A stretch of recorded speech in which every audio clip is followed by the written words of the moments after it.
అనూష వాళ్ళ ఫ్రెండ్ మనతో పాటు ఉన్నారు. అనూషని ఇంత క్రూరంగా హత్య చేసినటువంటి ఇలాంటి మృగాలని ప్రశ్నించడానికి మా దగ్గర చాలా చాలా ప్రశ్నలు ఉన్నాయి. అలానే ఆ కుటుంబాన్ని కూడా మేము కొన్ని మాటలు అడగాలనుకుంటున్నామంటూ మీడియా ముందుకు వచ్చారు. చెప్పండి, అనూష ఇలా జరగడం చాలా బాధాకరమైన విషయం. నిజానికి మీరు అందరు కూడా ఒక హ్యాపీయెస్ట్ మూడ్లోనికి వెళ్ళాల్సింది. ఫ్రెండ్కి బేబీ పుట్టింది, మీరు కూడా వెళ్తూ ఉంటారు. యాక్చువల్లీ మా గ్రూప్లో ఫస్ట్ బేబీ అంటే తెలుసు కదా, ఆబ్వియస్లీ ఎంత హ్యాపీగా ఉంటుందో. ఆ హ్యాపీని మేము వాళ్ళ ఫ్యామిలీని ఏం అడగటం లేదండి. ఒకటే, మీరు వచ్చి అమ్మాయిని చూడండి, అమ్మాయి చూసి మీ అబ్బాయి చేసిన తప్పు మీరు తెలుసుకోవాలి. మీరనే కాదు, అందరూ తెలుసుకోవాలి, ప్రతి అబ్బాయి తెలుసుకోవాలి. 9 months ప్రెగ్నెంట్ అండి, విత్ నైట్ పెయిన్స్తో ఉంది. తను పెయిన్స్తో ఉన్న అమ్మాయి బాధ మీకు తెలియాలి. తెలిసి ఒకసారి మీ అబ్బాయి చేసిన తప్పు మీరు తెలుసుకోవాలి. ఆల్రెడీ డాక్టర్స్ కూడా ఇప్పుడు అడ్మిట్ అయిపోమని కూడా చెప్పారంట. నైట్ అడ్మిట్ అయిపోమంటే తను నాకు ఒకటే చెప్పింది, బాగా ఇలా అడ్మిట్ అయిపోమన్నారు.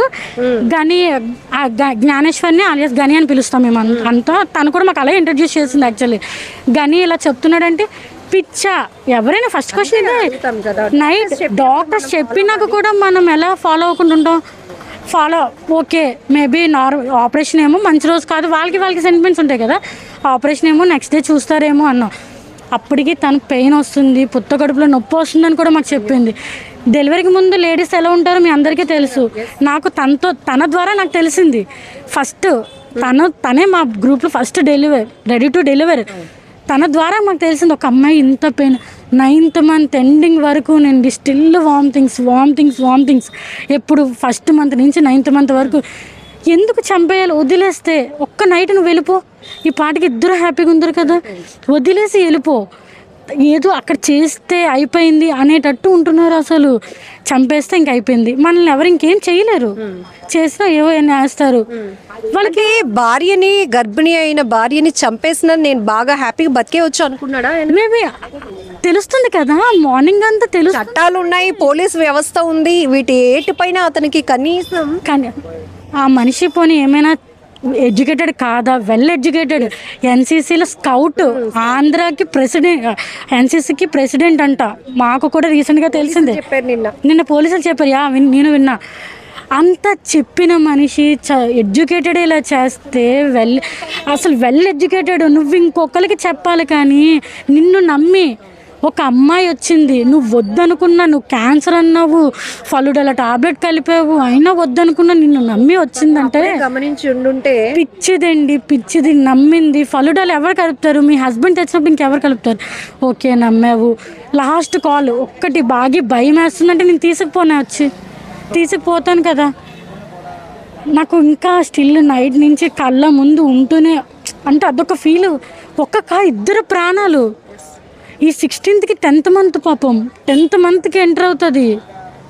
అసలు ఎలా నాకేం లేదు. ఒక్కసారి నాకు మనిషిని బయట పెడితే కోపం రావటం లేదండి. నాకు చూస్తే అనూష మొహమే వస్తుంది, అడగాలనిపిస్తుంది. నీకు ఇష్టం లేదు, ఓకే, అనూషని అడగాలనిపిస్తుంది. జ్ఞానేశ్వర్ని అనూష అంటే జ్ఞానేశ్వర్ని చూస్తే నాకు అనూష వస్తుంది ఫేస్. ఇంకా తన ఫేస్ నాకు గుర్తులేదు. నీకు ఎలా చేయాలనిపించింది? నీకు అసలు ఇంతలాగా ఎలా బిహేవ్ చేయాలనిపించింది? ఒక అమ్మాయిని నమ్మి వస్తే నువ్వు ఇంతలా చేయడం కరెక్ట్ కాదు. కానీ ఒక్క ముక్క మాకెవరికైనా చెప్పుంటే మేమందరం చూసుకునే వాళ్ళం. తర్వాత ఏదో సార్ట్అవుట్ అవుతుంది. మేబీ నీకు మీ టైంలో నీకు ఏదో కోపం రావచ్చు. మేబీ నువ్వు కోపం అని కూడా అనండి. ఇన్ని ప్లాన్స్ చేశాక నేను కోపం అని ఎందుకు అంటాం? ఫాలుడల టాబ్లెట్ కలిపి హెయిర్ కట్ చేసి నువ్వు డాక్టర్ జాయిన్ అవ్వమంటే జాయిన్ అవ్వద్దు అని చెప్పి ఇన్ని ప్లాన్డ్గా కాదండి, అన్ని ప్లాన్డ్గానే చేశారు. Hair cut actually before pregnancy hair cut చేశారు. ఇప్పుడు వైఫ్ అండ్ హస్బెండ్ ఉన్నారు, నువ్వు హెయిర్ కట్ చేసుకోలేదు. హస్బెండ్ కాకపోతే ఎవరు చేస్తారు? నాకు వచ్చి చెప్పింది. పిచ్చిది అప్పుడు కూడా నమ్మి నాకెందుకు చేస్తాడు కానీ నమ్మింది. ఫ్యామిలీ అందరూ అదే నమ్మింది, అందరికీ చెప్పింది, అందరు డైలాగ్ అదే. నమ్మొచ్చు. పిచ్చి నెగిటివ్గా నీకు వస్తుంది కూడా నువ్వు పాజిటివ్గా తీసుకుంటున్నారు చూడు అమ్మాయిలు. చాలా రాంగ్. ఒక్కసారి రాంగ్. నీకు నెగిటివ్ వచ్చిందంటే అది నెగిటివే, పాజిటివ్ అయితే కాదు. అది నెగిటివ్లోకే వెళ్తుంది, పాజిటివ్ అయితే కాదు. మీ ఫ్రెండ్స్ ఫోటోస్ అండి, నా ప్రీ బర్త్డే చేశారండి నాది. మొన్న మాట్లాడుకున్నాం పాపం, నైట్ రెడీ టు డెలివరీ అయిపోతున్నాను, నేను ఇంకా మెటర్నిటీ షూట్ చేసుకున్నాను, స్టేటస్ పెట్టలేదు అంటే ఇప్పుడు పెట్టే, నేను నెక్స్ట్ బర్త్డేకి నేను ఆ రోజు స్టేటస్ పెడతానే భాగ్య అంది. ఇంత తనకి పేరెంట్స్ ఎవ్వరు లేరు, అమ్మ తరపు నుంచి సపోర్ట్ తక్కువ.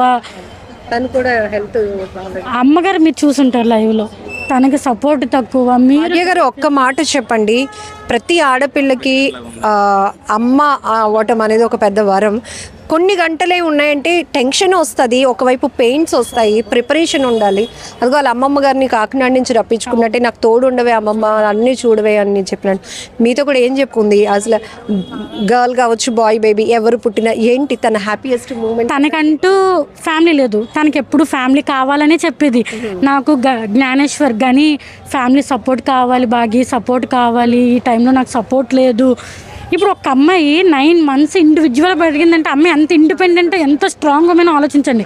విత్ వామిటింగ్స్ అయితూ తెలుస్తుంది కదా, వామిటింగ్స్ అయితూ బతికిందంటే ఎంత స్ట్రాంగ్ ఉమెన్. ఆ అబ్బాయి ఫేస్లు పాపం లాస్ట్ మినిట్లో కూడా కాపాడుకోవడానికి చాలా ట్రై చేసింది. ఆ జ్ఞానేశ్వరికి చేతుల మీద దెబ్బలు, నెక్క మీద, ఫేస్ విత్ బ్లీడ్. నిన్న ఈ టైంకి విత్ బ్లీడ్ ఉంది. అప్పుడే డౌట్ వచ్చింది. అడిగితే ఏమన్నారంటే గోడకేసి గుద్దుకున్నాను. గోడకేసి గుద్దుకుంటే నీకు ఇక్కడే తగలాలి, అప్పుడు ఏం చెప్తున్నావు కానీ ఏం మాట్లాడుతున్నావు నన్ను అడుగుతూనే ఉన్నాం. మీకు డౌట్స్ వచ్చేసాయి. స్టార్టింగ్ 1 hourలోనే డౌట్స్ వచ్చేసాయి.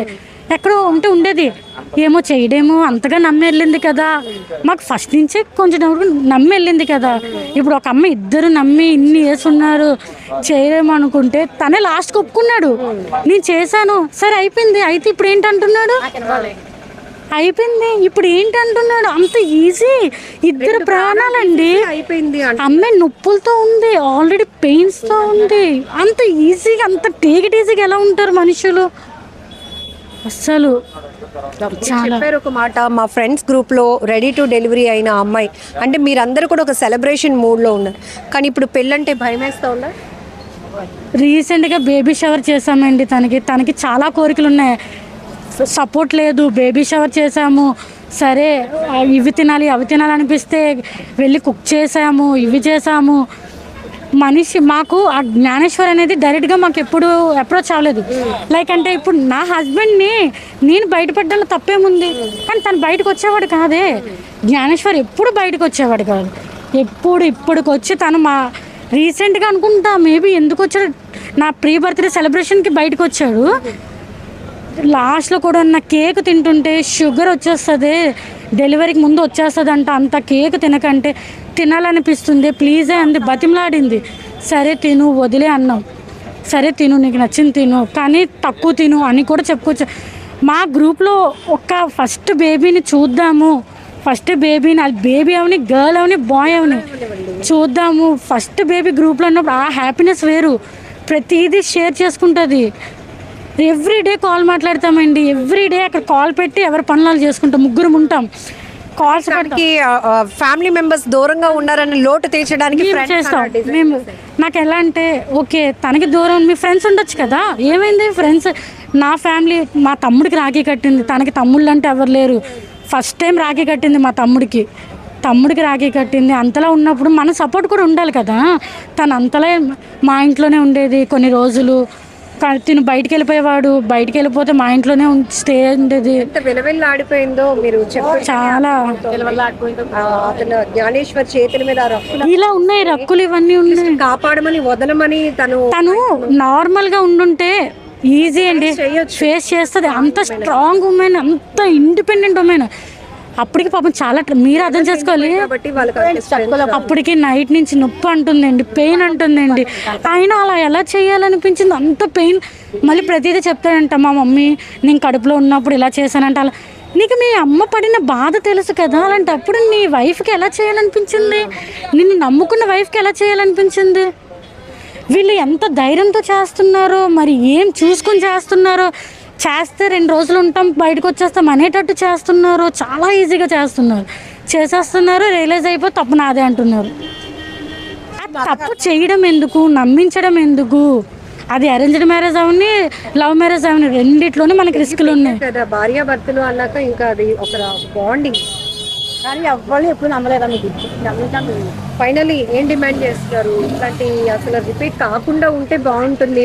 రిపీట్ కాకుండా అంటే మీకు తెలుసు రీసెంట్గా మధురవాడ జరిగి కూడా ఎడ్యుకేటెడ్ మనిషి చూసి మా దగ్గర చెప్పిన మనిషి ఏ ధైర్యంతో చేశాడు. అందులో ఎన్సీసీ స్కౌట్ అంటే నువ్వు ఎంత కేర్గా ఉండాలి, నీ లైఫ్ పోతుంది కదా. జాబే పెద్ద డిసిప్లిన్ గా ఉంటుంది కదా.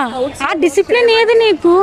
ఆ డిసిప్లిన్ ఎక్కడ ఉంది? ఒక 9 months డెలివరీ అయిపోతుంది, అంత మనిషిని బేబీ ఇక్కడికి వచ్చింది, పైకి వచ్చింది, కిందకి వచ్చి ఉంటే మేబీ బేబీ డెలివరీ అయిపోతుందేమో.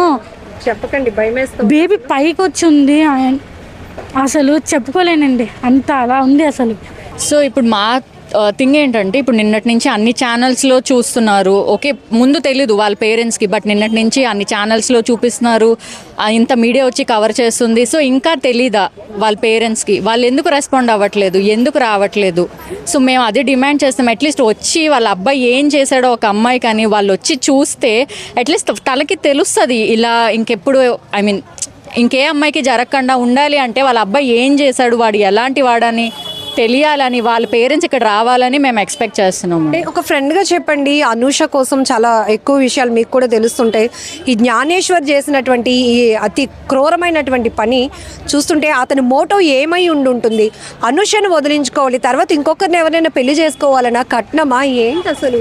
కట్నం కోసం ఎప్పుడు టాపిక్ రాలేదండి. ఈవెన్ తనకి ఇంట్రెస్ట్ లేకపోయినా కూడా తను ఎంత స్ట్రాంగ్ ఉమెన్ అంటే వదిలేస్తే కూడా బేబీతో తను సర్వైవ్ అయిపోతుంది. అలాంటి స్ట్రాంగ్ ఉమెన్ని ఇంత మోటివ్గా తను హ్యాండిల్ చేసి చంపేశాడు అంటే మేము అసలు ఎక్స్పెక్ట్ చేయట్లేదు ఈ థింగ్ని. సో మేమైతే పేరెంట్స్ని ఫస్ట్ డిమాండ్ చేస్తున్నామండి. ఎందుకు పేరెంట్స్ రావట్లేదు, వాళ్ళు ఎందుకు రెస్పాండ్ అవ్వట్లేదు? అట్లీస్ట్ రావాలి కదా. వాళ్ళ అబ్బాయికి ఇలా అయ్యింది, ఒక అమ్మాయిని ఇలా చేశాడు, తను వచ్చి చూడాలి కదా వాళ్ళ పేరెంట్స్. సో ఫస్ట్ మేమైతే పేరెంట్స్ ఇక్కడ పోలీసుల ఇన్వెస్టిగేషన్ కూడా నడుస్తోంది కదా, మరి వాళ్ళ పేరెంట్స్ని రప్పించాలని కానీ ఇట్లాంటివి ఏమి? ఆల్రెడీ మార్నింగ్ చెప్పారు వస్తారు పేరెంట్స్ అని చెప్పారు, బట్ ఇప్పటికో 3 hours అయింది, పేరెంట్స్ ఎవరు ఇక్కడికి రాలేదు. ఏం డిమాండ్ చేస్తున్నారు ఫైనల్లీ? పేరెంట్స్ వచ్చి చూడాలి, చూసేంత వరకు మేము ప్రాసెస్ ఏవి ఇక్కడ నుంచి కదలమండి, స్టార్ట్ చేయము అసలు ఏదీని. సో ఇక్కడ అనూష వాళ్ళ అమ్మమ్మ గారి మాటల్లో మీరు విన్నారు. ఆమె మాట్లాడుతుంటేనే గుండెలు అదిరిపోతున్నాయి, ఎంతో సంబరపడిపోయింది. నేను బిడ్డ పుట్టబోతున్నాడు, అమ్మమ్మ నువ్వు వచ్చి నాకు అన్నీ చూసుకోవాలి, నాకు ఇవన్నీ కొత్త కదా, నువ్వే దగ్గర ఉండాలి, నాకు ధైర్యంగా ఉండాలి అని చెప్పింది నా మనవరాలు. ఆఖరికి నా కళ్ళెదుటే నేను ఆమె పడుకున్నట్టుగానే నిండు గర్భిణి అలా ఉండిపోయింది. అనూష అని లేపుతున్నా కూడా నా మనవరాలు లేవలేని స్థితిలోనికి వెళ్ళిపోయింది. అదే చివరి చూపు అవుతుందని కూడా నేను అనుకోలేదు అంటూ ఆ అమ్మమ్మ రోధిస్తున్నటువంటి తీరు ఒకవైపు ఉంటాయి. ఇంకొక వైపు ఆ అనూష ఫ్రెండ్స్ కానీ బంధువులు కూడా డిమాండ్ చేస్తున్నారు. నిన్నటి నుంచి కంటిన్యూస్గా మీడియాలో కూడా ఎవరైతే జ్ఞానేశ్వర్ అనూష వాళ్ళు పెళ్లి చేసుకున్న ఫోటోలు కానీ లేకపోతే బేబీ బంప్తో వాళ్ళు దిగినటువంటి ఫొటోస్ కానీ ఇవన్నీ కూడా వాళ్ళు ఒక జీవితాన్ని లైఫ్ని ఒక 2 ఏళ్ల పాటు హ్యాపీగా లీడ్ చేసిన ప్రతి క్షణాన్ని కూడా ఫోటోల రూపంలో వాళ్ళు భద్రపరుచుకున్నారు. అవన్నీ కూడా మీడియా ద్వారా రివీల్ అయినప్పుడు ఎందుకు ఇంత దారుణానికి ఒడిగట్టినటువంటి కన్న బిడ్డ కూడా కడుపులో ఉన్నాడు అని కనీసం ఆలోచించకుండా, కట్టుకున్న భార్య అని కూడా ఆలోచించకుండా కసాయిగా క్రూరత్వంగా హత్య చేయడమే కాకుండా ఆ కనీసం జ్ఞానేశ్వర్ తల్లిదండ్రులైనా ఎందుకు ముందుకు రావట్లేదు? కనీసం ఈ అమ్మాయితో నా కొడుకు పెళ్ళైంది కాబట్టి ఈమె నా కోడలు, కనీసం చివరి చూపు చూడటానికి కూడా వాళ్ళు రావడం లేదు. వాళ్ళు వచ్చేంత వరకు కూడా ఏ ప్రాసెస్ కూడా అవ్వనివ్వమంటూ కేజీహెచ్ మార్చురీ దగ్గర వీళ్ళంతా పట్టుబడి కూర్చున్నారు. ఎందుకంటే ఖచ్చితంగా అప్పుడప్పుడు మా అమ్మ నాన్న అనుకుంటూ వాళ్ళ సంబంధించినటువంటి ఫ్యామిలీ మెంబర్స్ని ఫోన్లో చూపించడమే తప్ప ఎప్పుడూ డైరెక్ట్ చేసింది లేదు. అట్లీస్ట్ ఇలాంటి విషాదకరమైన ఘటన అయినప్పటికీ కూడా చివరి చూపుగానైనా ఖచ్చితంగా జ్ఞానేశ్వర్ వాళ్ళ కుటుంబ సభ్యులు తల్లిదండ్రులు రావాల్సిందే అంటూ కూడా అనూష ఫ్రెండ్స్ కానీ బంధువులు కానీ కూడా డిమాండ్ చేస్తున్నారు. వాళ్ళ నాన్నగారు వచ్చారండి మాట్లాడడం. టోటల్గా జరిగిన విషయం ఏంటంటే అక్కడ వాళ్ళ ఇంట్లోనే అన్ని అబద్ధాలు చెప్పాడండి, ఇక్కడ మాకు అన్ని అబద్ధాలు చెప్పాడు. ఆయనైతే యాక్సెప్ట్ చేసే ఉద్దేశంలోనే ఉన్నాము అని చెప్పారండి. జరిగింది ఏమైనా కావచ్చు, ఆయనైతే ప్రజెంట్ వాళ్ళ కోడలుగానే అంగీకరించి వాళ్ళ ఊరు తీసుకెళ్ళి అక్కడే కార్యక్రమం చేయడానికి ఒప్పుకున్నారండి. వాళ్ళ పేరెంట్స్కి అయితే అసలు ఏమీ చెప్పలేదటండి, ఈ విషయాలు కానీ ఏమీ చెప్పలేదంట. ఎక్కడో విజయవాడది జాబ్ చేసుకుంటున్నాను అది ఇది అని చెప్పాడంటే మ్యానిపులేట్ చేశాడు. కానీ ఇక్కడ మన ఎలా మ్యానిపులేట్ చేశాడో అక్కడ వాళ్ళని ఎలాగ మ్యానిపులేట్ చేశాడండి ఈచ్ అండ్ ఎవ్రీ విషయంలో కూడా. అయితే ఇప్పుడు మేము వాళ్ళ ఫాదర్ని అడిగిన 2 విషయాలండి. ఎట్టి పరిస్థితుల్లో బెయిల్కి సపోర్ట్ చేయొద్దు ఆ అబ్బాయికి, ఎందుకంటే రేపొద్దున ఇంకో అమ్మాయికి ఇదే మోసం జరుగుతుంది ఖచ్చితంగా. ఎందుకంటే ఈ 2 సంవత్సరాలు మీరు పట్టించుకోలేదో, లేదంటే రాలేదో, ఇంకో విధంగానో ఒక అమ్మాయిని వేసి నాశనం చేశాడు. బయటకు వచ్చి ఇంకో 2-3 సంవత్సరాల తర్వాత ఇంకో అమ్మాయికి ఇదే గతి పట్టిస్తాడు. కాబట్టి మీరు సపోర్ట్ చేయొద్దు ఆ అబ్బాయికి. నెక్స్ట్, మీ ఇంటి పేరు కోసం చాలా పోరాడింది ఆ పిల్ల. కాబట్టి మీ ఇంటి పేరుతోనే దహన సంస్కారాలు కంప్లీట్ చేయమని మేము అడగడం జరిగిందండి. వాళ్ళు దానికి అంగీకరించారు. వాళ్ళ ఊరు తీసుకెళ్ళి వాళ్ళ కోడలుగానే అన్ని కార్యక్రమాలు జరిపిస్తామని చెప్పి మాట ఇచ్చారండి మనకి. పుణ్యస్త్రీగా అక్కడ వాళ్ళ ఇంటి కోడలుగానే సాగనంపుతామని ఒప్పుకున్నారండి. అదే ఆ అబ్బాయికి అయితే ఎటువంటి సపోర్ట్ ఇవ్వమని కూడా వాళ్ళు అంగీకరించారండి. నెక్స్ట్ మనకు వచ్చేసి ఈ స్లిప్ ఒకటి ఇచ్చేసారు. నెక్స్ట్ 3 days టైం పడుతుంది పోస్ట్ మార్టం రిపోర్ట్ అని చెప్పేసి మనకు చెప్పడం జరిగిందండి. అంతే.